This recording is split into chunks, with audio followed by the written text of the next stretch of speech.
Hey guys, it's Jeff here. It's been a couple days. I feel like if I don't update things, I disappear or something. But anyways, it's been a couple days. I don't have too much to talk about. I haven't really seen too many movies.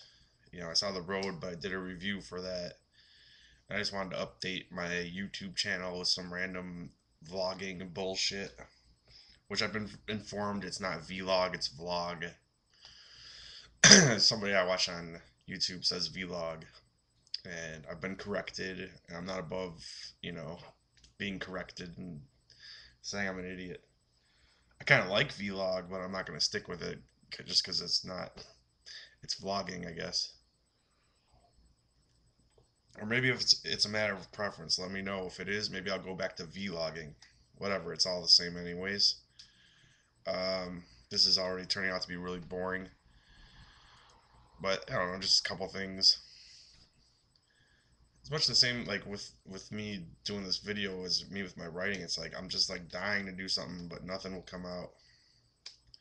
For those who don't know, I've always like ever since I was really little, I liked to write. I thought I would grow up and easily be a writer and have a bunch of bestsellers by the time I was 30. I'm running out of time for that if that's the case, but I don't know. I just really want to write a story or something good. I want to write a story, man, but the story ideas aren't really there. I want to write something, but nothing's there. Like I would love to update my actual blog more, but I if you people that follow my blog from like 2008 on, they know for like 2 years I was like almost every day doing something. Some of it sucked, some of it was okay. Um, I'm just like dying to do something right now, but I don't got anything. I'm all out of shit, as as Doug Stanhope might say. But that's one topic. It's just I have a few story ideas, but they're not too original, and I just don't feel up to the task of doing them. They're mostly like crime drama stuff.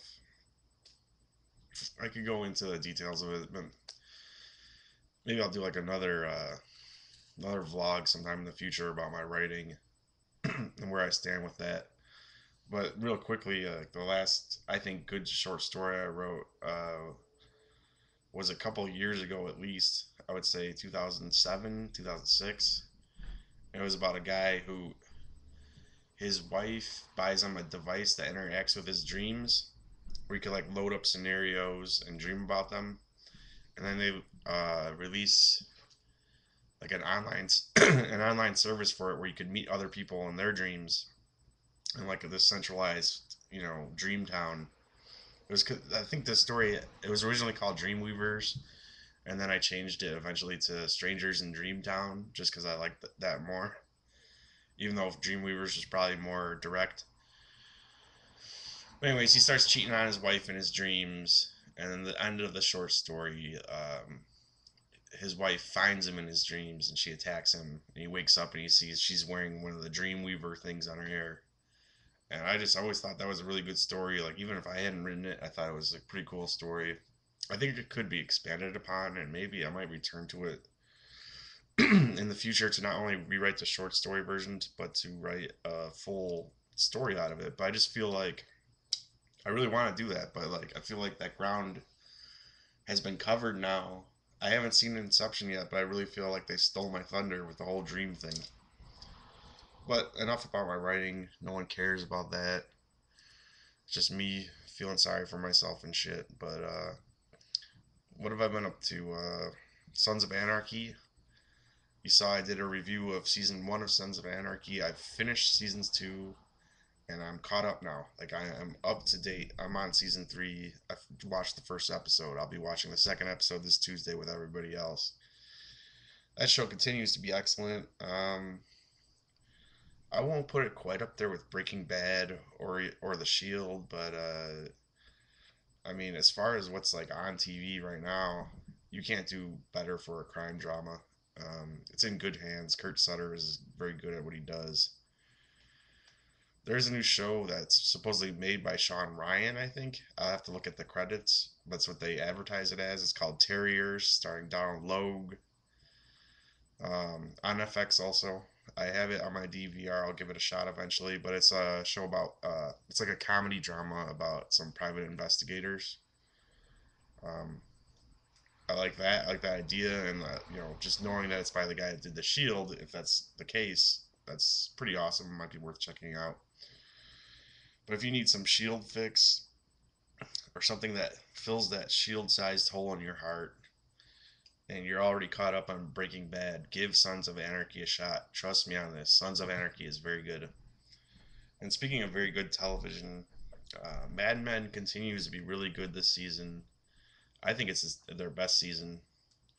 I thought that about season 3, and you knew the whole John Kennedy thing was coming. That was going to be a good ending to season 3, but this is just on the characters, really good stuff.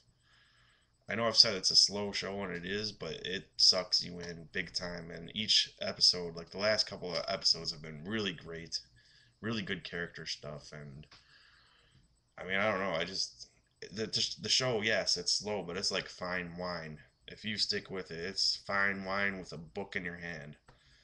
Um, Tonight's episode was like kind of super slow probably for some people, but I thought it was good. Last week where Don and Peggy got drunk together, and you have people debating like, oh, they'll never do it. They're like Scully and Mulder. They're like kindred spirits. They'll never do it. I totally thought if Don would have hit on Peggy, she would have done it. I think Peggy wanted Don to hit on her. I think it's still a possibility, even though knowing conventions of TV, they might not go for it. But this is Mad Men. They've been known to take some strange chances before. Thought that was good. I thought the episode before that was one of the best episodes. No one really talked about that too much, where it shows how Don got his job at the agency. It was basically by like hanging out in the lobby all the time in a suit and stuff and bugging Roger.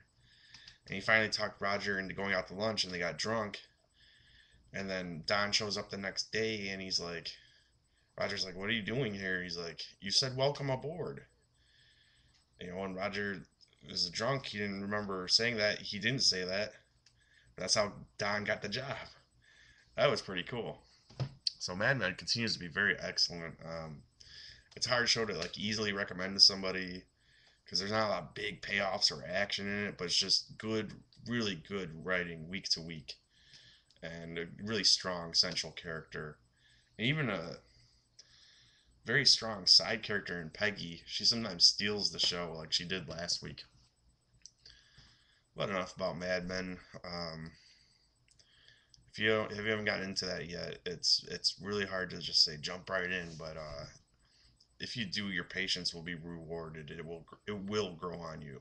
If you continue to watch that show, it will grow on you, and you'll see why it wins best drama every year at the Emmys.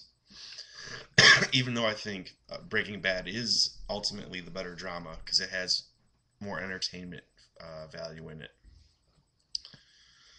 As for Netflix and movies and all that, like how are the movies going? Whatever, that's what all I do on this channel is review movies pretty much. My Netflix queue is getting a little thin. I haven't seen too many things lately. I think maybe I should bump it back up to 3 movies at a time, but if I do that, I'm gonna run out of movies. My instant queue is full at 500. I can't even put another movie on my instant queue, but for like the disc stuff that I'm getting in the mail, like new movies coming out, it's pretty thin, man. Saw The Runaways. I didn't like it. I didn't do a review on it either on here or on my blog. I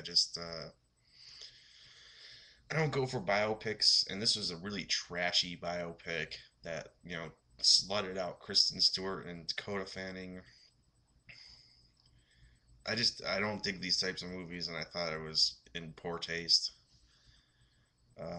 On the way, I have The Square, which is like an Australian thriller. Like if you watch the trailer for it, it says it like it gives the Coen brothers a run for their money, and the trailer makes it look really cool. It's like a crime drama thing. People steal some money or something. Something goes wrong out of Australia, and it looks good. I'm excited to see that. I'll do a review of that. Other than that, I don't know what's on the horizon. I don't know what's coming up in my Netflix queue. I'm not gonna pull it up right here because I'm probably running out of time. Let's see. Close enough. I mean, this is boring as hell anyways. I'm not gonna stretch it out any longer. As for video games, I played through Metroid Other M. I did a video on that. I got to like the end boss and I got stuck, or at least one boss before the end boss. Maybe I think I kind of spoiled it for myself, but really cool game. But I think I'm gonna sell it just because one, I'm poor, and two, I'll get a lot of value back for it right now because it just came out. So I can do that and put that money towards Halo Reach, which comes out tomorrow night. Like tomorrow night this time, I'm gonna be playing Halo Reach, baby. Me and all my little blogger buddies, we're gonna be playing Halo Reach, and hopefully some of my other friends, my actual, real life friends, will be getting Halo Reach too. I hope. I mean, come on, this is for all intents and purposes the last Halo, and this is a series. Halo has grown on me with kind of each installment, even though I don't think I even really played the first one. But it's just grown on me, man. I just want something different than Call of Duty that's so serious and realistic and whatever. I want something where you throw grenades, you hop around, you melee people, you drive vehicles, like just something fun. Halo fills the bill, it fits the bill perfectly. I think Game Trailer said Halo is like the yin to Call of Duty's yang, and I definitely agree with that. It's just, yeah, I'll get Black Ops. I'll have fun with Black Ops, but I think I'm going to be coming back to Halo. The last month or two, I've been playing a lot of Halo 3. I've been calling it Halo training. Just get myself pumped up for it. And the more I play it, the more I really love the multiplayer game in Halo. So I'm really, really looking forward to Reach.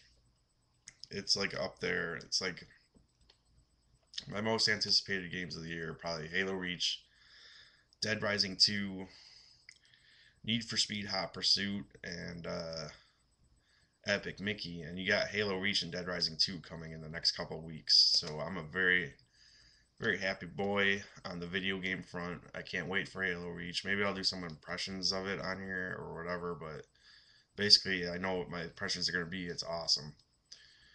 Another thing I've been playing besides Metroid and Halo 3 is Dead Rising Case Zero, which is a downloadable chapter of Dead Rising.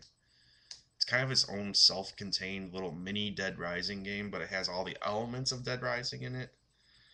And it was supposed to tie Dead Rising 1 to Dead Rising 2, but really, for all intents and purposes, it could be the beginning of Dead Rising 2. I don't think it really has much to do with Dead Rising 1. It's cool, man. It's its own self-contained little game where you got 12 hours to save all these survivors and get these bike parts to build a bike and escape from this town. And at the same time, you have to find this medication for your daughter so she doesn't turn into a zombie because she's infected. Very fun. I've played through it like 3 times now. I'm going for my fourth time, just going after achievements now. I've beaten it. But you put all those playthroughs together, I've probably put at least 6, 7 hours now into this game. This is something I said I wasn't gonna buy it, but it was $5, and it was $5, and I played through it. I'm on my fourth playthrough of this game, and it just really got me pumped for Dead Rising 2. I am so excited about Dead Rising 2. I guess the game is not everyone's cup of tea. It's not like a huge thing that people are looking forward to. It always gets bad press for having bugs and frame rate glitches and stuff. But God, I don't care. You could give the game a 4 out of 10. I'm buying that. I can't wait for Dead Rising 2. It's so fun. I don't know. I think people just don't get its play style in which that you're like. I love the clock. To me, I love clocks in games. No one loves that. I love the idea that you're supposed to keep playing it over and over, and dying is part of it. Like every time you die, you have the option to start over from the beginning, and sometimes I do, because it doesn't matter. You start over from the beginning. You keep your character level, so all your leveling up that's been done is gonna make the next playthrough that much easier. And I like that. I love that shit. I love the time limit and trying to survive and having time limits and when you have to. This must be done by 7 p.m. I mean, that really adds to the horror genre. I don't know if you could call this survival horror, but it's close enough.